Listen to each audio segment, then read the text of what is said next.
Hello out there.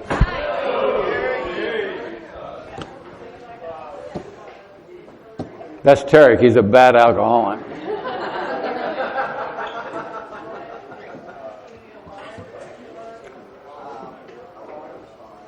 So any thoughts or questions or things anybody like to bring up before we try to wrap this thing up with steps 10, 11, and 12?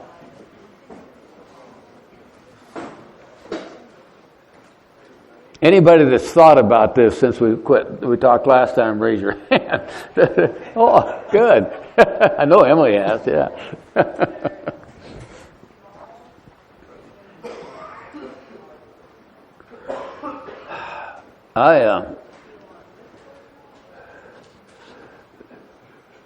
When I was looking at step 10 the first time, I was still living in Denver. And it was back pretty much before there were cell phones or microwaves. The end of the big war. Don and another guy and I were looking at the big book and reading what the 10th step was talking about. And very briefly, it says we're going to continue to watch for selfishness, dishonesty, resentment, and fear.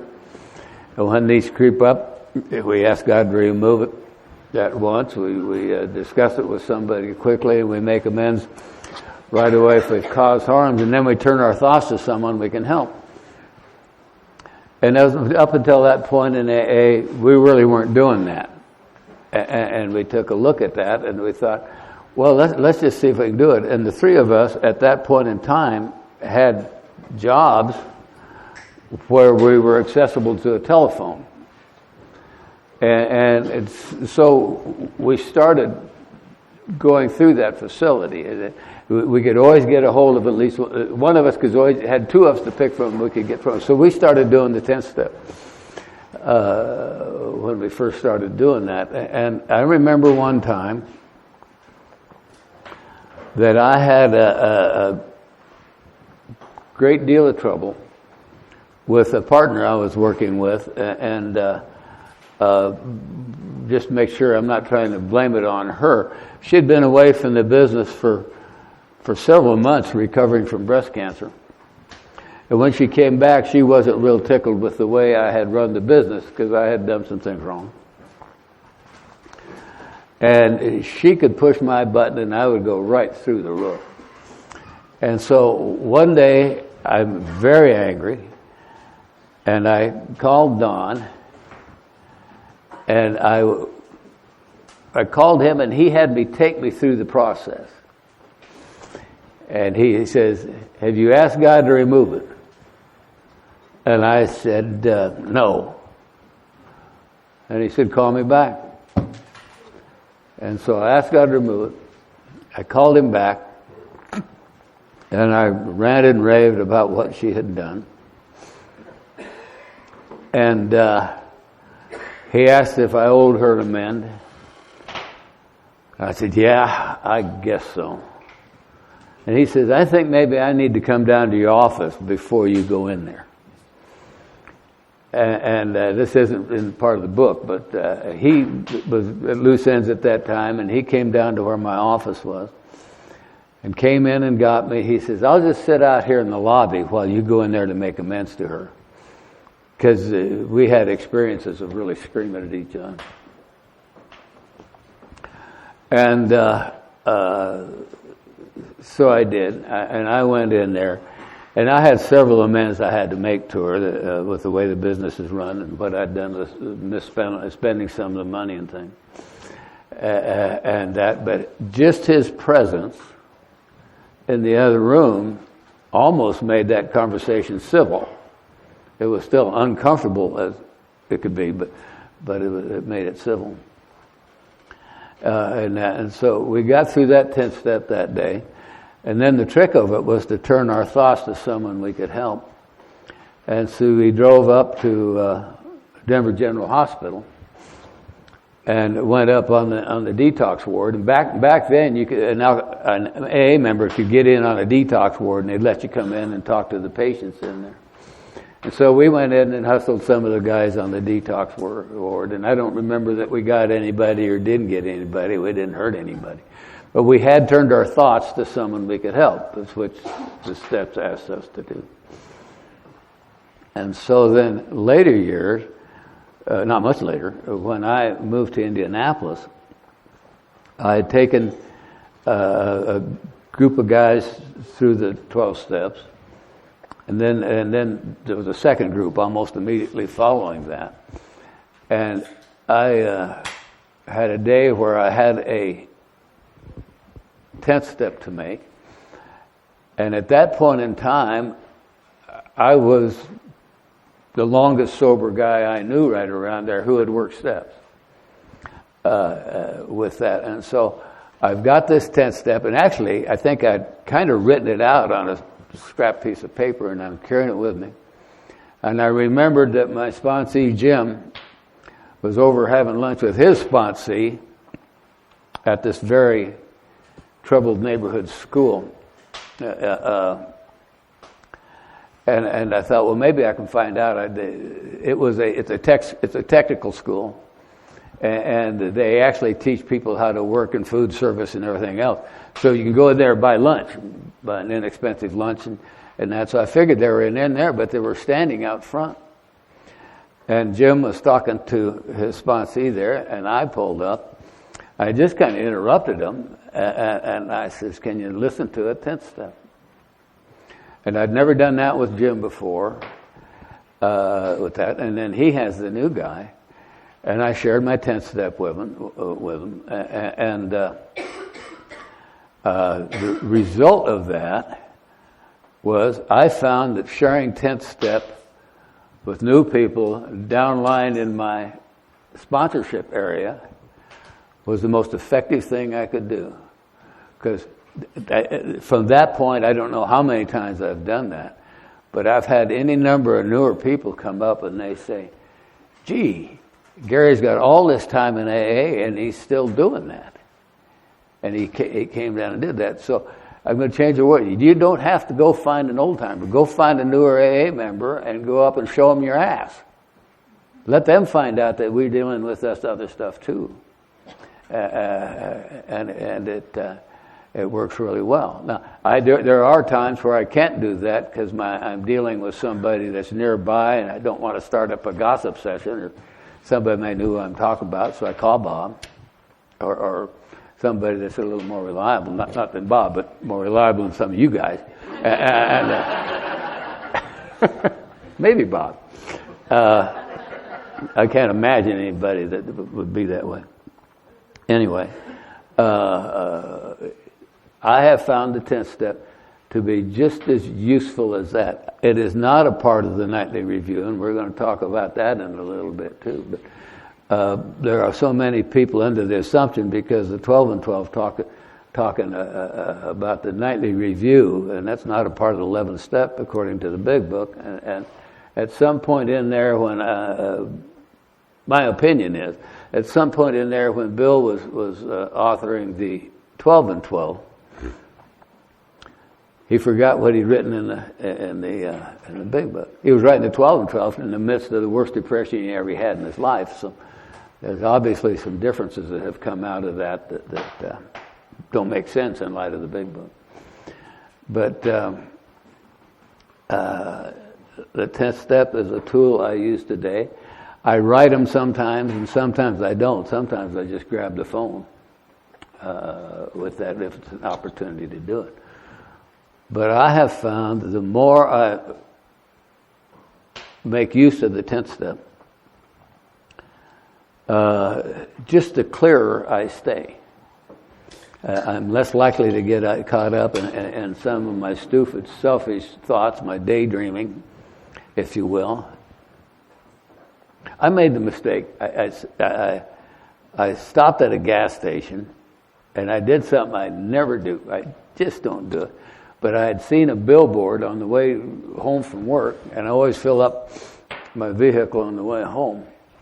But I'd seen this billboard, and it said that the Hoosier Lottery, the Indiana Lottery, it's not like one of the mega ones that get to 400, 500, 600 million, but it was up to $12 million. And so I thought, well, hell, I'll just go and buy a lottery ticket. And so I went in there and plucked down $2 for a lottery ticket. And I hadn't thought that way in years. But I thought that lottery ticket, and I only had 3 blocks to drive from the gas station home from that. And in that 3 blocks, I had thought about everything I was going to buy with that $12 million that I was, you know.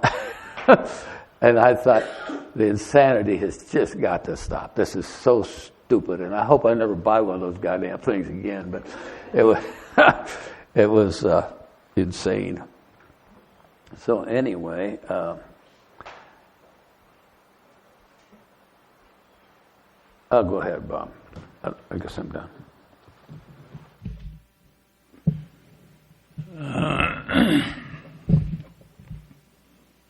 Even though the directions on the 10 steps say continue to watch for selfishness, dishonesty, resentment, and fear, about 70 to 80% of all the 10 steps that you'll normally do will be about fear. Now that's kind of odd. I mean, you'd think there'd be resentment and all this dishonesty and all this stuff, but the truth is that almost everything that bothers a drunk is around self-centered fear. So, you know the book says that fear is an evil and corroding thread, and it is. It's evil because it'll rob you of everything you can be, and it's corroding because it'll eat you from the inside out. Fear is not something you want to stay in. It's also uncomfortable. And I don't like to be in fear. I'd just soon never do that again, but I also know at the end of the fear inventory it says that once we commence to outgrow fear, but the real truth is that we don't outgrow it. We just begin to outgrow it. And as a consequence, you can reasonably believe that fear is going to be a sometimes companion for you for the rest of your life. Okay, I just don't like it. I don't like to be in it. Sometimes it kind of spurs you into doing things you don't want to do or you're not proud of or whatever the hell that is. So if I see fear in my life, I want to get rid of it right now. Now, one of the things that happened way back when Gary and I and all that whole crew of people were running around together was we established what we called 10-step buddies. And those were the people that you could call or that would agree to take your call if they weren't in a business meeting or something. And they became willing to listen to your 10th step. The reciprocal was also true. That if they had something they needed to talk about, they could call you. There are people that I've been 10-stepping with for over 40 years. They get to know you pretty well. And what Gary was saying is true. There are questions. And, you know, the 10th step is, some people will 10-step, they think they're 10-stepping, but what they're doing is just bitching. And that's not the point. You want to know what the real key to the 10th step is? Is resolutely turning your thoughts to someone you can help. Why? Because it gets you out of your own head. And see, selfishness, dishonesty, resentment, and fear are all internalized feelings. And so we get inside of ourselves, and all of us, what happens when we start looking at ourselves like that is that everything gets magnified. And you don't want to live like that because you'll make World War III out of some innocent facts. And so turning our thoughts to someone we can help is one of the most effective ways that you can stay level in this program over time.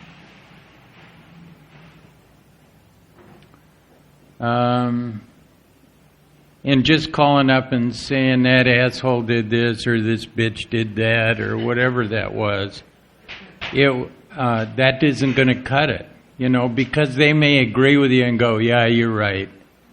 And you really may not be. So it's reasonable if someone calls you and said, well, I'm in fear about this. And the first thing you ask them is, did you ask God to remove it? Did you harm someone? Did you make amends? Did you turn? In Denver, there's a lot of step workers. And there are things that they talk to about, and it's almost code. One of them is, did you practice the pause? You know what they're talking about? Is pause when agitated or doubtful and ask for the right thought or action? And see, in Denver, somebody will come up and go, did you do the pause? And it's a good question. It's also a good question to ask, did you turn? And a lot of times you'll ask somebody that, and you'll ask somebody that's been around for a long time and practicing that step for a long time, and they will have completely forgotten to do it. They'll forget, did you ask God to remove it? No. You want to do that? I'll wait.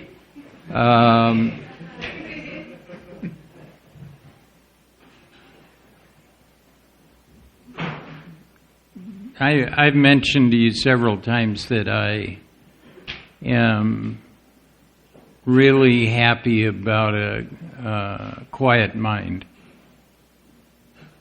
And I can't have a quiet mind if I'm in fear.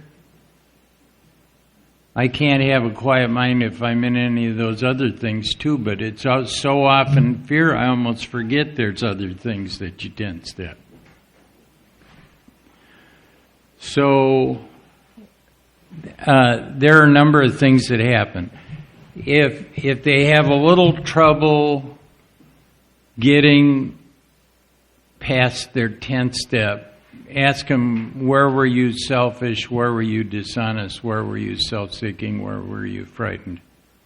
That's not in the 10th step, but it'll help clear out the chaff.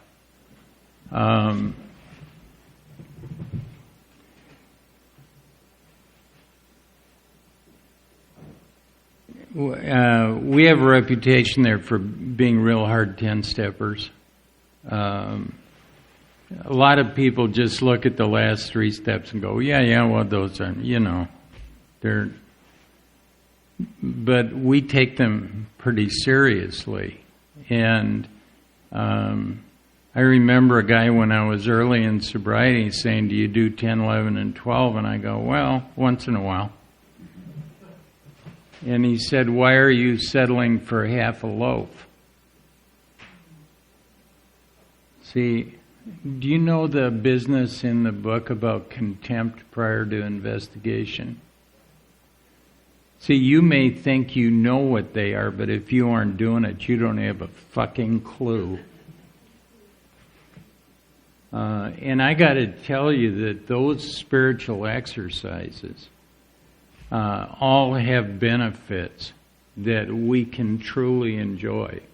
And the benefit of regularly 10th stepping with someone is that your mind will be quiet. That it's not doing all that fear and everything. The other thing is perspective. Normally, if you say, well, I'm in fear about this, and one of the first questions may be, why? and you'll tell them what's going on, and then they ask you the questions, and then they'll say, but why are you in fear? It doesn't make any sense. And you go, well, my head's telling me this, this, and this. And they go, that's absurd. That's ludicrous. You're taking an innocent set of circumstances here and taking them to the worst possible conclusion, building a house and starting to decorate it. You shouldn't even be there. So, if you would like to have your mind quiet, get rid of that stuff, and you can do it with a 10th step. Don't be afraid of it. I'll tell you what, most new people don't like the 10th step. And the reason why they don't like the 10th step is because they're still protecting their ego. They're afraid of telling someone else about the little chicken shit things that scare them. And so they go, well, I don't want to tell anybody that. I'll tell you what, get over it. Everybody knows that everybody gets afraid. And for us to try and protect whatever we think our reputation is a waste of time. I don't care. You know, Brown knows almost everything about me. And God knows he's heard it long enough. And he's still a good friend. I mean, we think that we're going to damage what people think about us. I already told you, don't be afraid of how you look because nobody's looking. So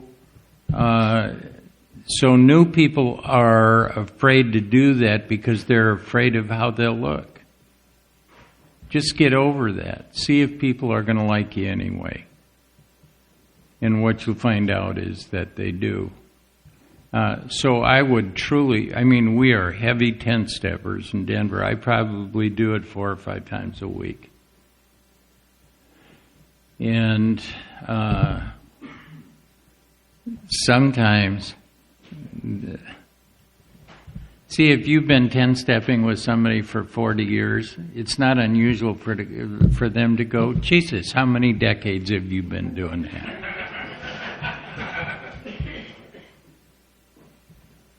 Yeah. You know, I did 10-step with this guy in the real estate business. He'll call up and he'll start talking about what his customer did to screw him around. And I'll go, it's the nature of your business. Everybody and their uncle's in the real estate business, and half of them are going to be out of the real estate business in 6 months. And I said, so everybody's got a cousin or a friend or a sure-tail relative or whatever the hell it is that's in the real estate business, and those people will always try to worm their way into whatever kind of a deal you're putting together. And if it's about money, most people forget about friendship or how much work you've done for them. There's all sorts of reasons, but it happens a lot in the real estate business. And it's better. I was talking to someone here this weekend, and I said, here's the best deal. If somebody's screwing up your real estate deal, go find 2 more. And put your attention on those. And, the other deal will work or it won't work. But if you got 2 more, you're home free. So anyway, it's pretty easy. Call up someone that you have good communication with. Say, I'd like you to consider being like a 10-step buddy with me. If you will take my calls, I will take yours. And here's the best way to do this is just by answering the questions. Because if you get off into how you feel, big mistake. Do you know what they used to say in Denver? Go ahead. Fuck your feelings. Why would they say that? Because your feelings have almost nothing to do with anything.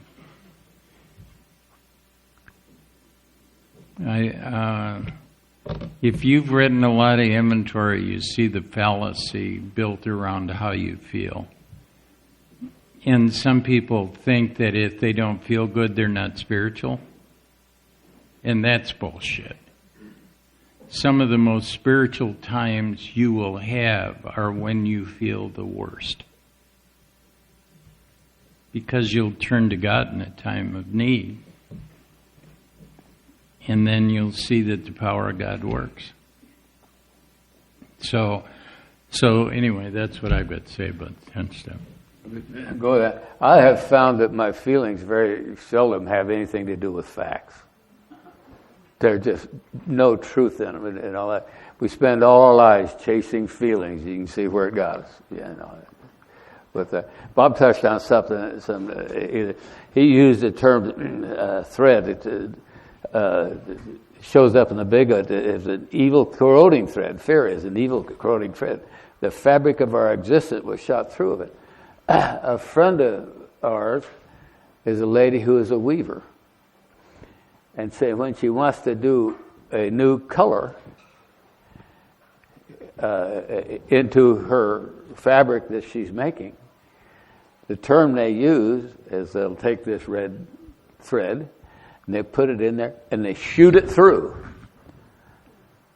the loom, and then it's shot through with it, and now it's a part and it exists within the fabric, just like we're. It's really, if you understand, that's really a neat little metaphor that Wilson used for that. Or I can deal with that. And what we're doing around. If I'm in fear about it, I'll ask. You know, people don't want to call other people because they think they're going to bother them. Right. That's not true. The truth is, I don't want to look bad. So we go, well, shit, I can't call them because I'm sure they're right in the middle of something really important. And they'll get really irritated with me bringing on this little chicken shit deal I got going on. You're living by an old idea when you do that. You're living by an old idea when you don't call. I can handle it. Shit, this ain't no big deal. Well, handle it. Take a 10th step and forget about it. Move on. We've all done that, though. These people have already agreed to listen to this. So, I mean, it isn't like you're getting them to do something they don't want to do or have refused to do.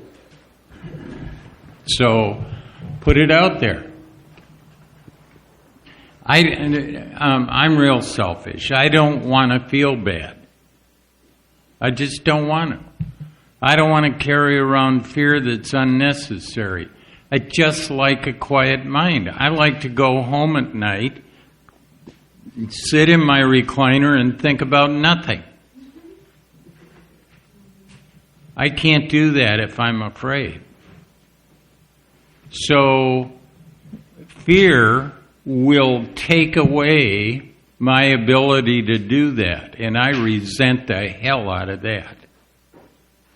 So, the other thing is that if your mind's quiet, you're a lot more effective.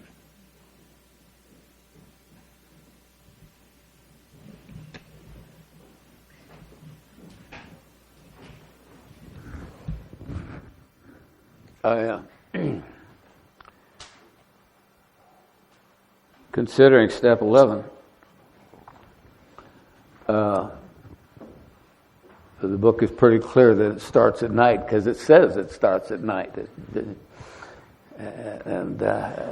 So it gives us a checklist, if you will, we can go before we go to bed at night.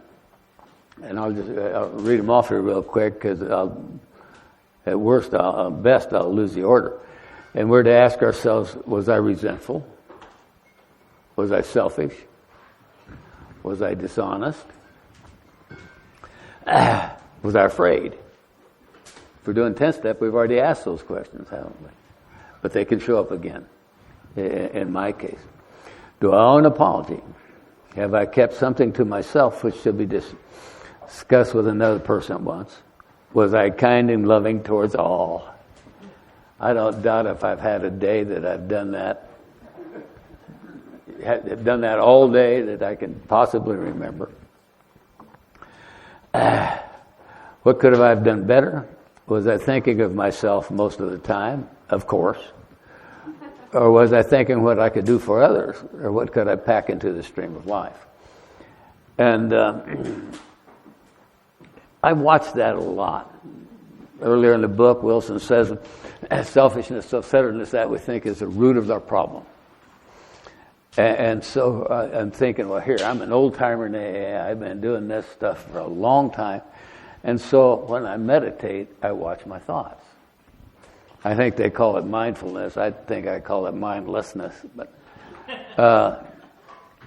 I'm amazed how much is this? It's just selfish, self-centered little pieces of bullshit that have no meaning whatsoever. You know, it's just a waste of time going on in my head. And I've been doing this for a long time. A few years ago, a new man had moved to town, and he was a step worker, and he had been, I hope that's a bug, in England. And he was in trouble. He was sober in AA and trying to stay sober in the military. And he ran a guy across a fellow named Douglas, and who saw him. You can spot some people who have been sober in AA meetings for a while because their eyes will look like a sheepdog's. They're sober for a while and they're there, but it's like nobody's home with that. And so this guy named Doug went up to my friend Joe and chat with him. And so he invited Joe to go with him and with a couple other guys. And over a period of about 6 weeks, they went through all the steps, the first 7 chapters of the big book, and they'd done it well. But he would talk about that, and he'd come to my home group and find out that we had been doing that, but the times we're taking with people are generally longer than 5 or 6 weeks. This guy was doing a very intense, short period of time, and they were going through a lot of material in a day or a week, and moving right along. But Joe called me one day, and he says, "Can you have lunch with me?" And I said, "Yeah, sure." I said, "What's up?" He says, "Oh, I just kind of have a little 5th step thing I want to do. It won't take long, I promise. We can eat and probably be in and out of there in 30 minutes." And so I meet him at this little restaurant called Steak and Shake. Guess what you can get there? You can have, and mostly you get hamburgers and milkshakes, but they're good. And so I meet him there for lunch, and he's carrying a 3-ring binder, and I can see there's about that much paper in it. And I'm thinking, I better call the office. But I took him at his word, and we ate our lunch. And what he had was he had taken these ideas here, and he'd put them on an 8.5 by 11 sheet of paper. So he had from the top of the paper about 1 inch down, he had, was I resentful? And about 1 inch down from that, was I selfish? About 1 inch down from that, I was dishonest. And he got all these questions we're to ask ourselves here on this sheet of paper. And he had, my guess is he probably had 30, 40 days, 45 days maybe in that, right there where he did that. Now what I'm telling you is first day may not have had a resentment on it.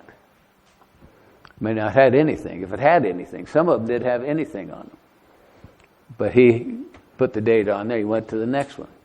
And then if he had a resentment show up and all that, it was just brief. And I assume he'd already 10-stepped with somebody, but it was just brief. And then maybe he'll tell down there how he made the amend on it. And we go through that. And so he did. We got through that stack of those things in a very short time, maybe 20 minutes or less. And he was clear on all of that. One of them, apparently it's happened before with him, but because he had felt he owed his boss, he worked for an airline company, and he felt he owed his boss an amend, and did that. And he talked like that. That wasn't the first amend he had made to her. And so, but this time he went in to her and told her what he had done, and he wanted to know what he could do to make it right. And she says, "Joe, you can never come to me and do this again." What a great answer, huh? Quit fucking with this. Don't do this anymore.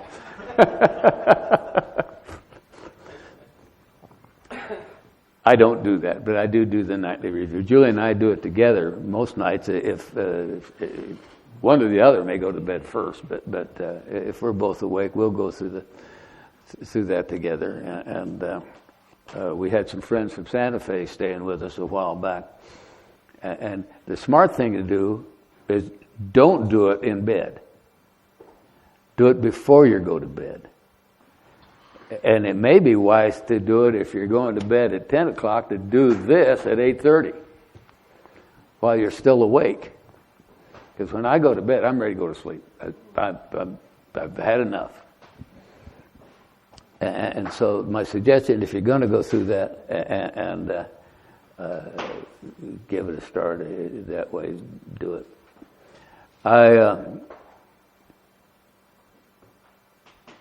Well, I'm going to stop there and let you go ahead with the rest of the day. I couldn't, when I went to bed at night, and especially if I was working with inmates all day, inmates are fine. Seriously mentally ill inmates are not. And working with them just wears you out. I mean, being around crazy people all the time just...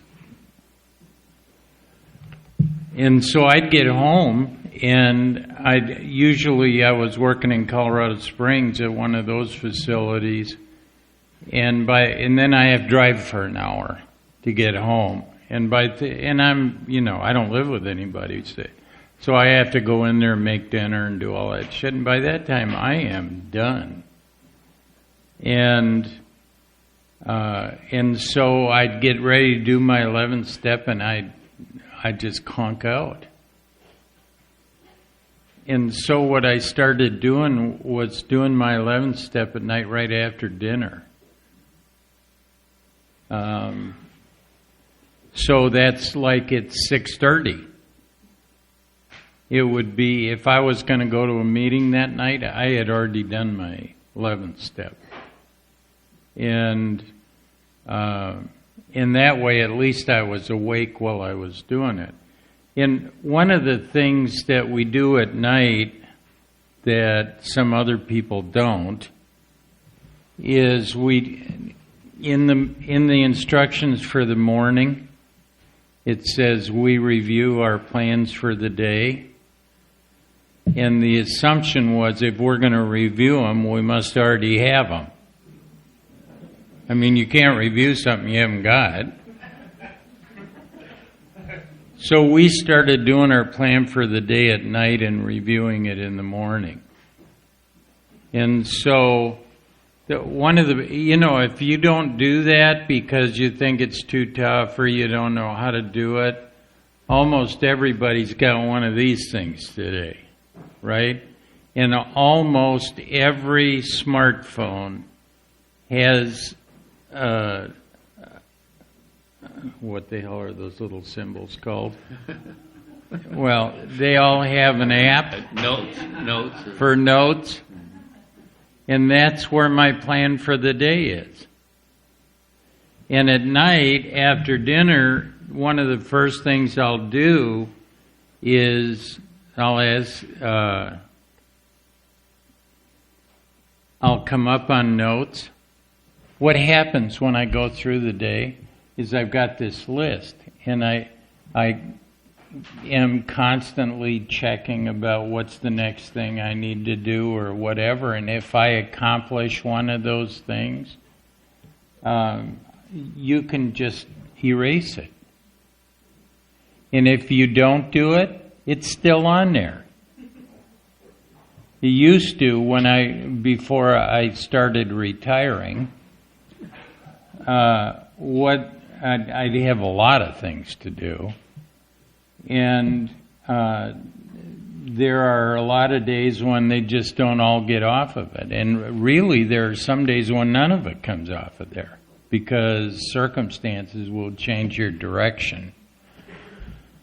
So what I'll do, like on Thursdays, that's what I used to do, is I'll turn the list upside down and start with things that were always last on the list. And that way, at some point, I get them all done. They're usually things I don't want to do. But why do you do a plan for the day? Because it makes you efficient. Do you know that a surprising percentage of people in the world will get up in the morning and go, "Oh shit, what's going to happen today?" Really? I already know what's going to happen today if I have a choice. And so I can get up in the morning and have a sense of comfort knowing that there's a plan. I can't tell you how important that is in business. Anticipating what you're going to do in business will make you twice as efficient. One of the reasons why I was successful in business is because I always made lists. And I knew pretty much what I wanted to get done and how I was going to do it. So, making a plan for the day, I don't care if you do it at night or in the morning, except I think it's easier if you do it at night. And then you get up in the morning and you look at it, and it's not unusual to change it around a little in the morning and go, well, I don't think it's really necessary to do this, but I think I ought to be doing that. And then you have your day planned. And you are going to be much more comfortable about how your day is going to proceed if you have some idea of how it's going to work out. That's just practical. Making plans, whether it's in Alcoholics Anonymous or in business or what it is always, always a good thing to do. Just makes you better at what you do. I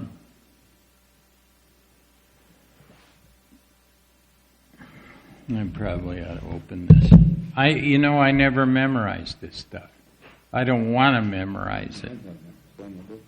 Huh? Look at this. This is my big book. You see this where everything's falling out? You know what that is? That's the 11th step. And that's because for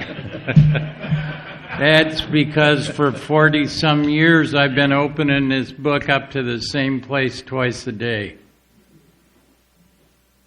And if you do that, I guarantee you that your book is going to start looking like mine. And then you can just take all the pages out.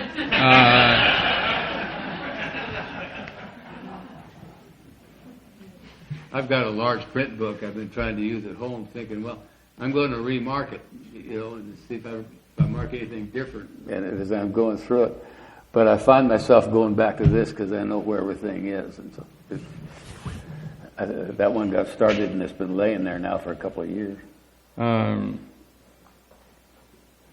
These aren't necessarily in the right order. Do you know what the morning? Do you know the problem with this book is if you drop it. Geez, it takes you half the day to get back together again. So upon awakening, let us think about the 24 hours ahead. We consider our plans for the day. All right? That's the first thing it says. Before we begin, we ask God to direct our thinking, especially asking that it be divorced from self-pity, dishonest, and self-seeking motives. Under these conditions, we can employ our mental faculties with assurance, for after all, God gave us brains to use. Let me tell you something. If you go to an AA meeting and some person comes up and tells you your very best thinking got you here, they're just trying to talk smart. This says, for after all, God gave you brains to use.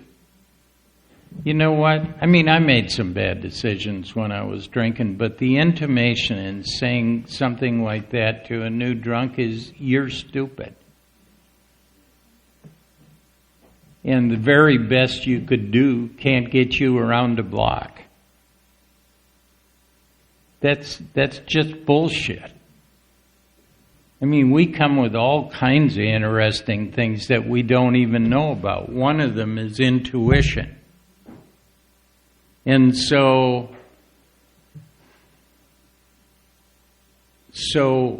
telling someone in those words that you're just stupid and you need me to tell you how to live your life, because otherwise, no telling what could happen to you.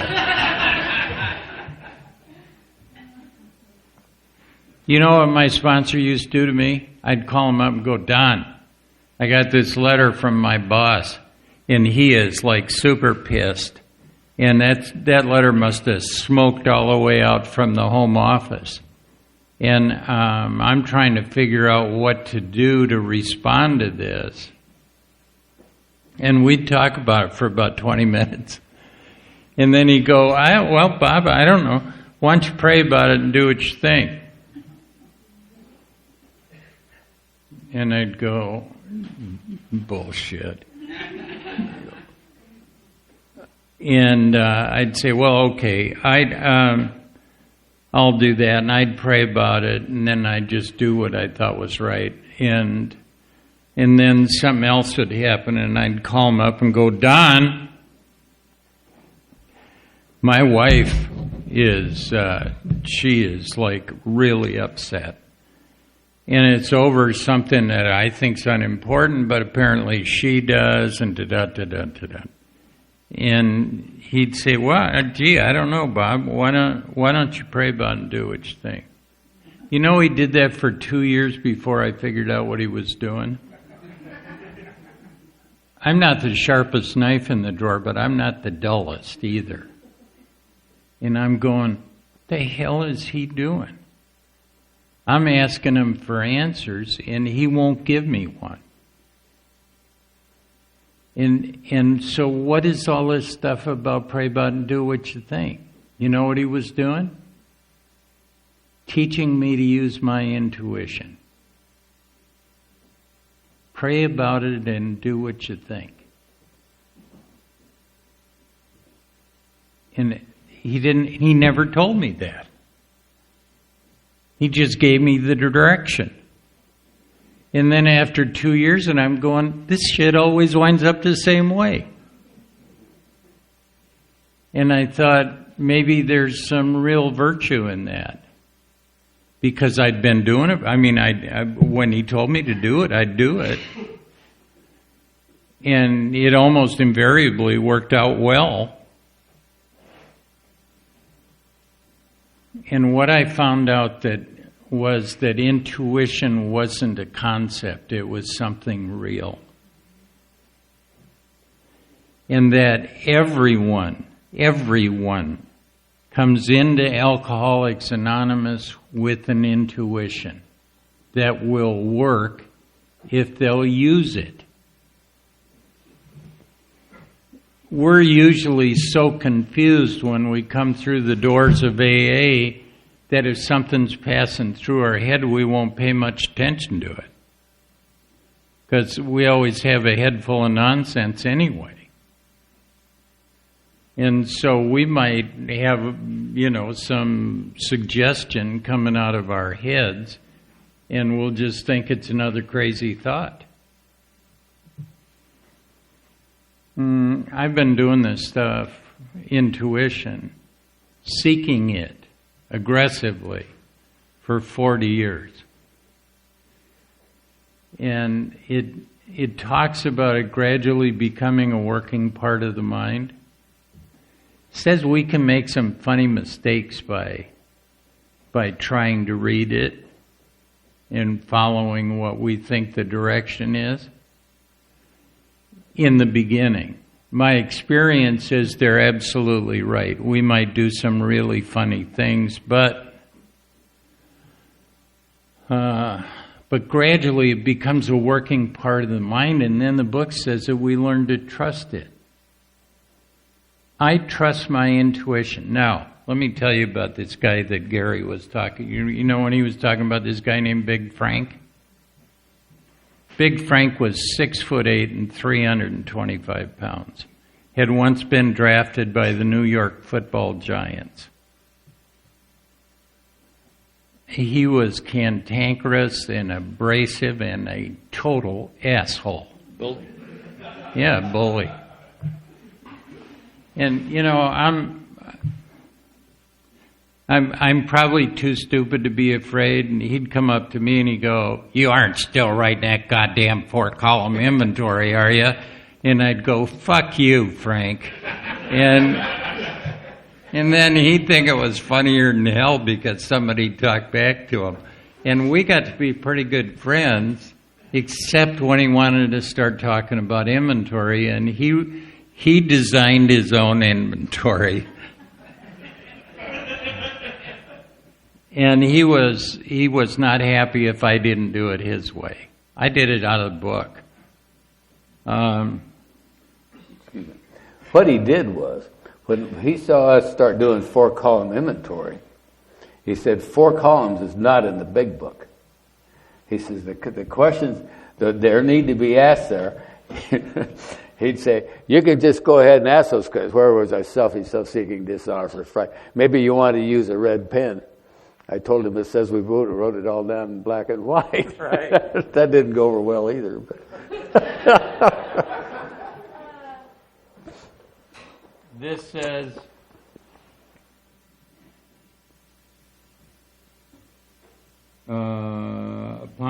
under these conditions, we can employ our mental faculty. God gave us brains to use. Our thought life will be placed on a much higher plane when our thinking is cleared of wrong motives. In thinking about our day, we may face indecision. We may not be able to determine which course to take. Here we ask God for inspiration, an intuitive thought, or a decision. We relax and take it easy. We don't struggle. I'll tell you a little story about that. My ex-wife called me up. We have 3 kids. And their last 2 are twins. They're all boys. And one of the twins is this kid named Alex. She calls me up and she says, Alex just got caught smoking dope across the street from the high school. And he's in the principal's office right now. What are you going to do? And I said, I think I'm going to take a nap. That was not well received. But see, you know what the normal thing to do is when you're confronted with difficult circumstances? It's to run around in little tight circles saying the sky is falling. And this says, we relax and take it easy. We don't struggle. And I said, look, I will have a talk with him. And she said, all right. And I laid down and took a nap. I did. And when I woke up, I thought, browbeating that kid for smoking dope is not going to do anything except drive a wedge between us. And so I need to reconsider how I'm going to approach this. And I asked him to come over, and he did. And I said, Alex, I'm really disappointed. And I couldn't have said anything that would have ripped him any worse than that.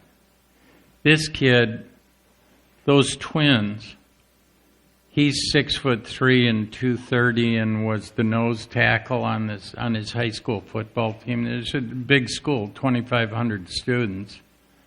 And he was the starting nose tackle on defense when he was a sophomore. He was absolutely hell on wheels. He's one of the toughest kids that ever played football in that school. And one of the funnest things I ever saw was when we played Cherry Creek, which is the real rich school. And the quarterback was John Elway's son. In the first play from scrimmage, Alex blew right over a 280-pound guard, grabbed Jack Elway, picked him up, carried him about 5 yards, and then pile-drived him right into the field. Now, Jack Elway's mother is a good friend of mine, and I have never, ever told her that was Alex.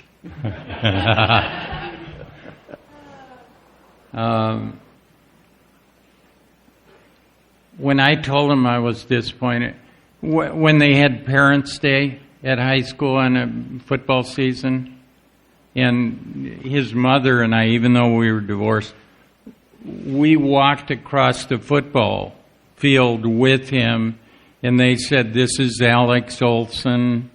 He's been the starting nose tackle on defense for 3 years. He is planning on going to Colorado State University and studying whatever. And the most important person in his life is his dad.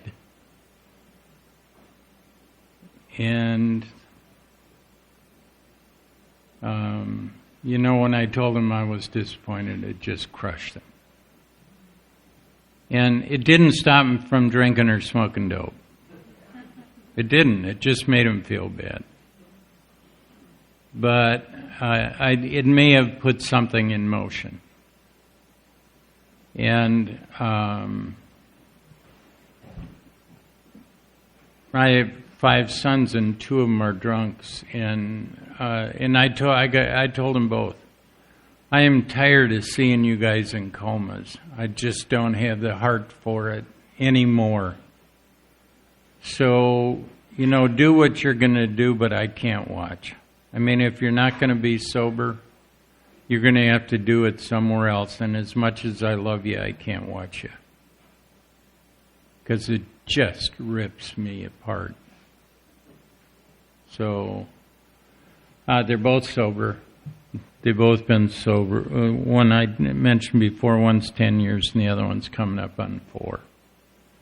And Alex is just coming up on 4. And his life has changed completely. He's been through the steps. He sponsors lots of new people. He is just started his own business, is graduating from college next month and getting married the following month. So anyway. We are often surprised how the right answers come after we've tried this for a while, relaxing and taking it easy. It is counterintuitive.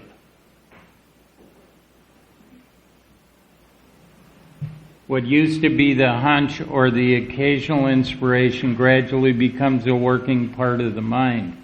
Being still inexperienced and having just made conscious contact with God, it's not probable that we're going to be inspired at all times. We may pay for this presumption all sorts of absurd actions and ideas. Nevertheless, we'll find out that our thinking will, as time passes, be more and more on the plane of inspiration we come to rely upon us.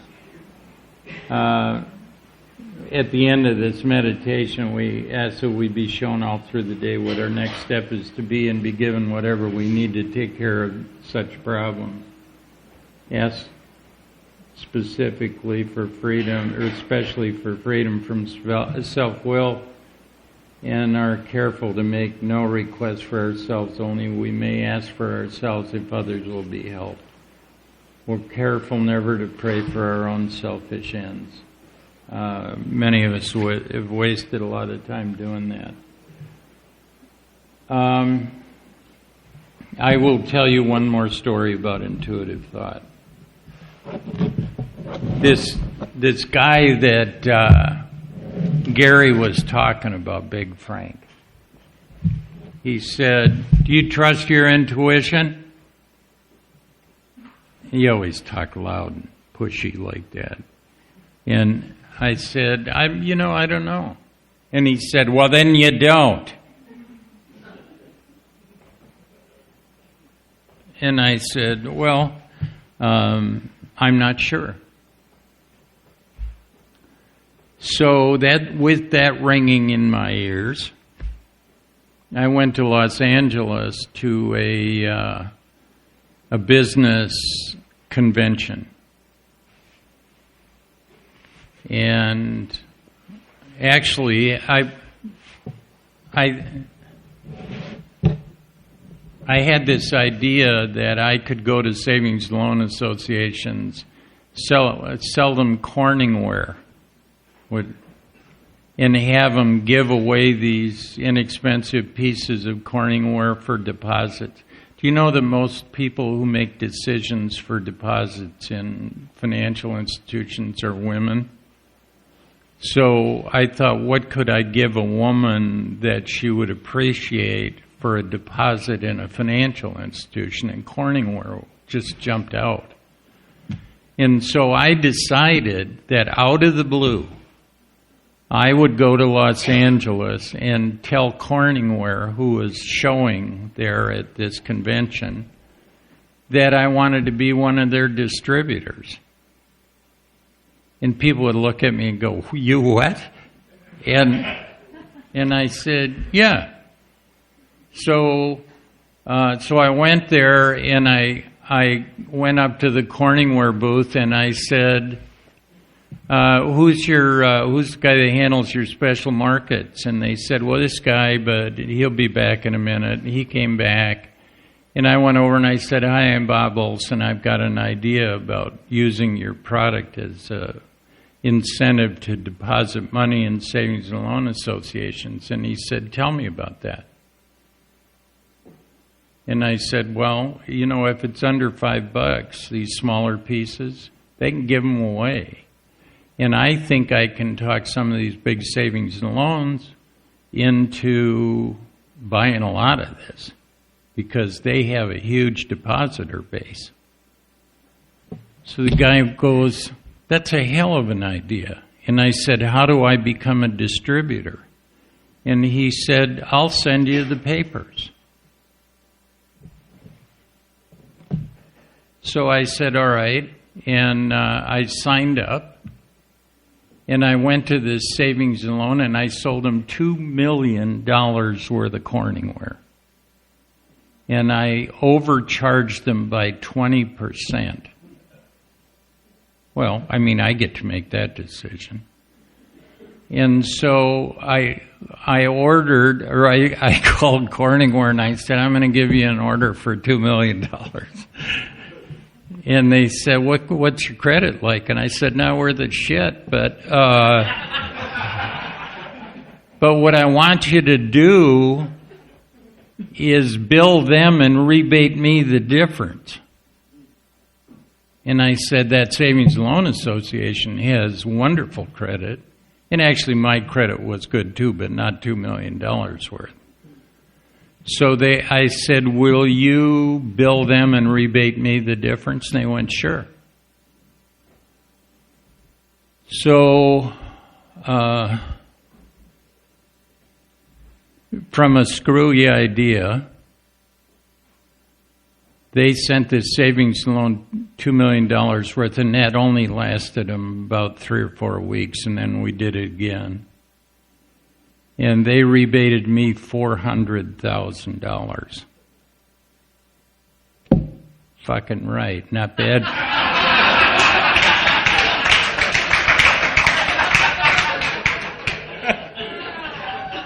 Not bad for an old thug, huh?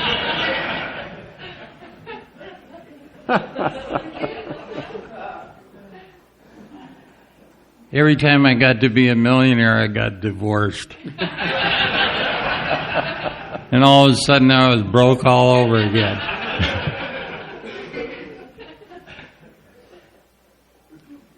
I was the largest Corningware distributor in the United States for a while.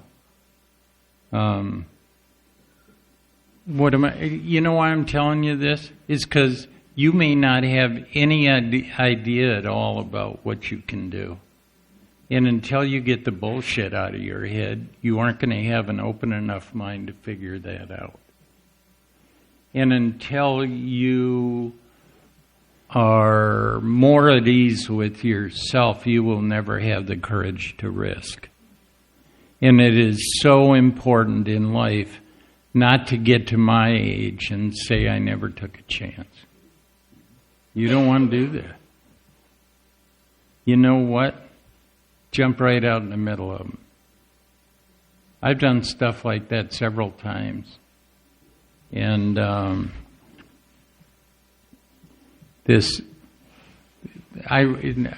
one point I was the largest T-shirt manufacturer, printer, between Kansas City and Los Angeles. I'd printed 38,000 T-shirts a day. And I was just running a small printing operation for a while. And I said, who buys the big numbers? And they said, cigarette companies. And I went, which ones in particular? And they said, well, this and this and this. So I said, what's the biggest one? And they said, R.J. Reynolds Tobacco Company. So I called him up. Said, who's your marketing director? And I'm running this little T-shirt shop in Denver. I get on the phone with them and I said, we do some very unusual things on T-shirts. And we'd love to show you what we do because it is so unusual that people are going to want to have these kinds of garments. And the guy said, well, you need to go into Chicago and see our promotions company. And he said, call this guy up and tell him you want to come and see him. So I said, and he didn't say, who the hell are you and why should we talk to you or any of that other stuff. He just said, if that's what you're doing, call them and talk to that guy.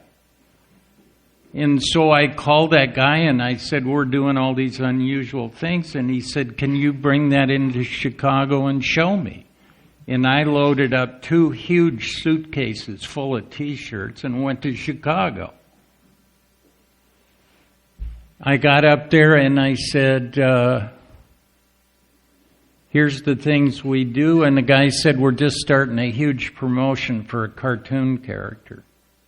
And I said, really, what's his name? And he said, Joe Camel. Huh. And I said, what's it look like? And he said, like this. And I said, are you going to do a lot of T-shirts? And he went, oh, yeah.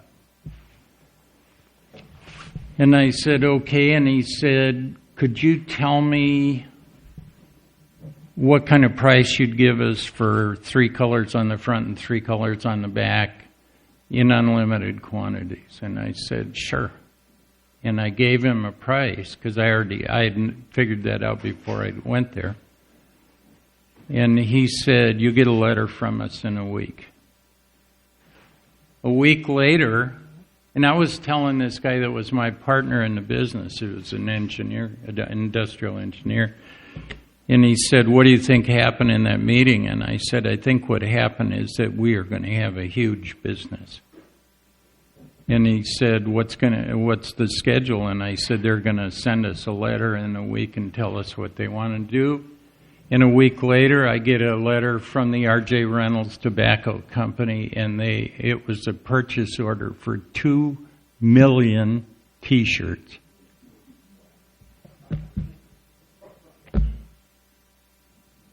It's like printing money. Well, what's the point? The point is, I've never met anybody that knew the degree to which they could become successful if they were willing to risk. And people would say, how the hell do you do that? And I just go ask where everybody's afraid to ask. And nobody said to me, how many square feet in your printing plant? How long have you been in business? Who the hell are you anyway? And what qualifies you to do that amount of business with us? None of that. I just asked.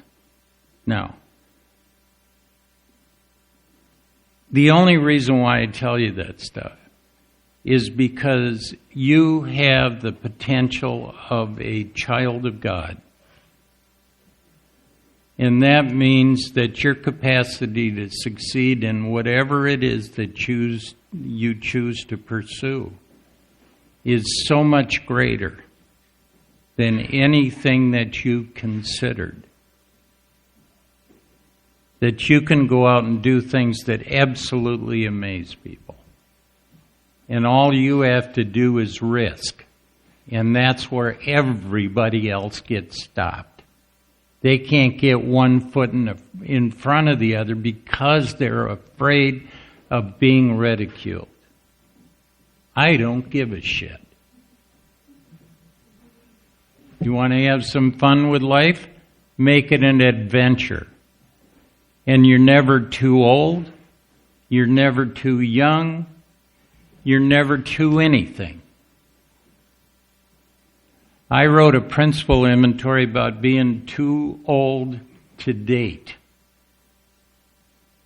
Because I was, 70. I wound up spending the next 10 years dating a 48-year-old yoga instructor.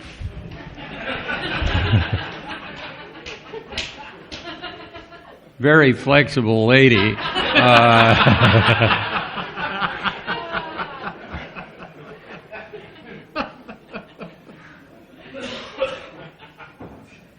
Hey, shoot high. I'm just telling you, you don't know what you can do until you go try it. And there's no expiration date on this. I mean, I'm 70 years old. And I could have walked up to this lady and said, I really think you're attractive. I'd love to get to know you better. And she could look at me and go, you old fool, stay away from me.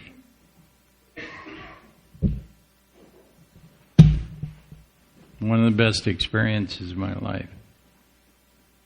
So, agitated or doubtful. When agitated or doubtful, we pause. Working with inmates, mentally ill inmates. Inmates are, for the most part, really good people. They just screwed up. Almost all the inmates I've met are really, really nice guys. And they're not, the badass guy with a bad attitude and a whole thing like that. They're just guys that screwed up and wound up there. But every once in a while, and especially if you're dealing on the mentally ill side, somebody will get in your face. And that pausing when agitated or doubtful was really helpful to me, where I would just stand there and with the guy right in front of me and say, God, show me what's going on here. Ask for the right thought or action. And that worked almost invariably. And see, you're never going to find that out unless you're willing to try it. And if your idea is maybe I ought to hit him first and then I'll figure it out, it's not a good idea. So, a friend of mine calls that the power of the pause. Yes. And it's a marvelous tool to make it work. I remember a day I was driving to work, still living in Denver, and I see a car that had pulled off the road. And it was a fellow named Don C., but not the ones you guys were asking about, who was a member of a group called Showgrow. They were a bunch of tough old lifesavers. They didn't really care what you thought because you heard what they thought, and you went with it. But he was partner, and I was caught in traffic. I couldn't stop. I couldn't do anything. So later that week, I went to the Showgrow meeting, and I said to Don, I says, I saw you off the road down there on I-25. And I said, what were you doing? And he said, I was pausing. He got ticked off in the interstate. I don't know if he'd cut somebody off. I don't know the story. But he saw a spot to get over on the grass. And there's not much danger driving off in mud out there because it never rains. So, and he paused. He stopped and he paused. And when he had settled down, he got back on the highway and went. That's the most profound example I know of anybody who has paused and had it work like that. But it's really important. You kind of got to build that into your repertoire as much as you do trusting your intuition. If you want to know why that was called Showgrow, it was just off the corner of Shoshone and Grove. That's right. So there's no mystery to it. It's just... we got about 12 minutes left here. I'll touch on the 12th step briefly here. Is there anybody in here who does not believe that nothing will so much ensure immunity from drinking as intensive work with other alcoholics? It works when nothing else does.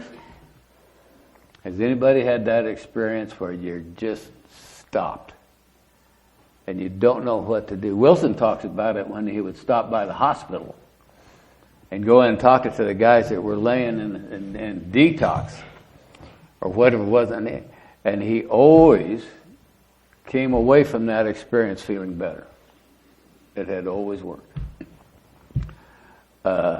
with that. And so if you think you're too new in AA to work with somebody or be of help with somebody, I think you're full of shit. I've been there. I've done that with that. But I wish those times were back when AA members were allowed to go into the hospitals directly and work with them, but other people are protecting themselves, and so we can't do that these days. But there's any number of ways to find people to work with, and some of you are very good at it. They seem to fall out of the woodwork for some of us. They just kind of show up, and I think that's because we've been doing it for a long time. And I'm at the place now where, for me to personally work with somebody, I'm out of time. I got so many people call me like that. My bride would like me to have some time with her. And she deserves it. I mean, she's been working on this shit for 58 years. She deserves some help with that. She really does. I'm not being cute with that. And so, thank God, I got a lot of successful 12-step workers behind me that pick up my slack. And they do it in a hurry. And I think they're probably getting better sponsorship. Well, I know they are. If I call this guy that Bob's met named Daryl and give him something, those guys are flat down and working steps whether they want to or not. He's a big son of a bitch. And you met him. But it gets done with that. So some of you have been around for a while. You've been around for a while. You got a lot of experience for as young as you are. And if you find yourself being occupied too much with new people, you know how to find another step worker. You know somebody who's hot on the program right now. And get to them. Say, hey, you got time to take one for me? You do it. And I've never been told no by any of those guys. Let's do that.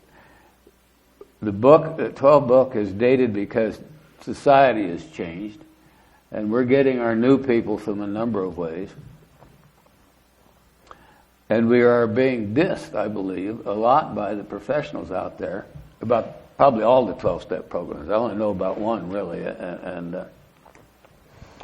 that, but we're looked down on. I was, for a while, was managing the intergroup office in Indianapolis. And I got a call from a lady who worked in a treatment center, the largest treatment center in town, and probably the most successful. And she said, are there any non-smoking meetings in AA? And I said, certainly. And I said, you can get on our website. There's 500 plus AA meetings on it. And they'll tell you which ones they smoke at and which ones they don't. And they said, well, which ones are they smoking at so we don't go there? And I said, I don't know. There may not be any, but you can welcome to go look. And they were being a little pissy about it anyway. The attitude was, we don't want to send people there because they're smoke. My God, that smoke will kill them.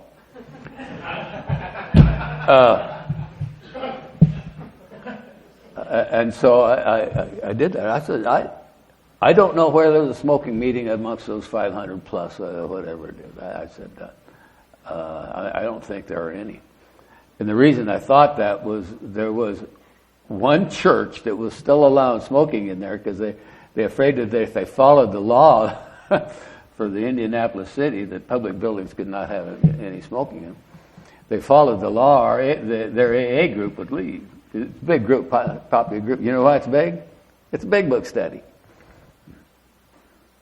A friend of mine and I started it 40 years ago. I don't go there anymore. I got tired of listening and say, well, Gary said. So I thought it was time to move on. But put yourself in a position where you're working with others. And if you're only sober 6 or 9 months, there's a shitload of people out there for you to work with that want some help, and all you got to do is ask them. My most successful 12-week work was people I have approached and offered them to do what I do with that. A lot of people find 12-step through by working in general service. Of course, I had the advantage of managing a central office, and it was on the firing line. The 12-step calls came in there often. And it worked for me. Bob and I went on a couple of stupid 12-step calls together years ago. We're driving down to an apartment house that was maybe 12 stories high and had a 12-step call. Bob says to me, how are we going to find this guy? And I said, oh no, we'll find him. Intuitive thought, maybe. I'm not sure I was smart enough to know that. And we pull up in there, and we go in the door, and it's a security area. The next thing, he's got the board, and you got to punch it in. And I didn't really see, but there was a lady sitting on a bench in there, like she was waiting for a ride. I didn't even know she was. I said, well, I wonder where we find this guy. Surely somebody knows there's an alcoholic in there. And this voice behind says, the son of a bitch is in room 308. And we turn around, and here's this lady with a black eye, and she had just had an encounter with this fellow. And I don't remember who, but one of us stayed downstairs to stay with her until her mother or whoever it was coming to get her. And the other one upstairs and made the call. We didn't make any headway with him. He was too drunk. But those are good times. If you get a shot to do stuff like that, take care of it. It's one. We didn't tell you about it, but when we all did the third step prayer together all those years ago, there was a guy there named Eddie, a little Irish guy named Eddie Durkin. Had a wooden leg, and Eddie would come in, get sober for a while, all that, and he'd go out and get drunk, and then he'd come back sober, but he had lost his leg. So we'd be going out with Eddie looking for that damn leg till he find it. And after we did the third step prayer, 14 of us did it. And 13 of us are still, there's 13 of us left. None of us have drank. And those that are still alive still haven't drank. That's 13 out of 14 that did that third step prayer together. I don't understand that. I don't know why this group was picked for that, but those are outrageous odds, aren't they? I went on a 12-step meeting with Eddie one time. We went out. We had a call into a basement apartment in Denver somewhere. And we went in and knocked on the door, and a drunk answered the door. But we understood we were looking for a drunk woman to help. And he said, no, she's back in the other room. And so we go back to talk to her, and there's a lady in bed who'd been in bed for a long time because the odor in there was awful. And she had a bed sore up higher in her hip. And that was the most pussy pile of stuff you ever saw in your life. And she was in just so much pain. And the only way she found a way to get some help, somehow, maybe the guy had an inspiration drunk and says, I got to get help to her. But he really was drunk. And so we called, they didn't have 911 then, but we called an ambulance. And Eddie says to the guy there, he says, here's a chance for you to stop drinking too. You can get your life changed and do that too. And I'll never forget it. The guy grabbed his ball and he says, that's all I have. That's all I got. I'm not going to do it. But that was a pretty successful call. We got her to the hospital. And Denver General Hospital was a good place for somebody like her. They took care of her. They probably got her detoxed. And where she might have an option of what she could do. So stay open. Do kind of what we have suggested. And Tarek, if it was you that suggested bringing us here, we thank you. And if there's anybody else, we thank you. I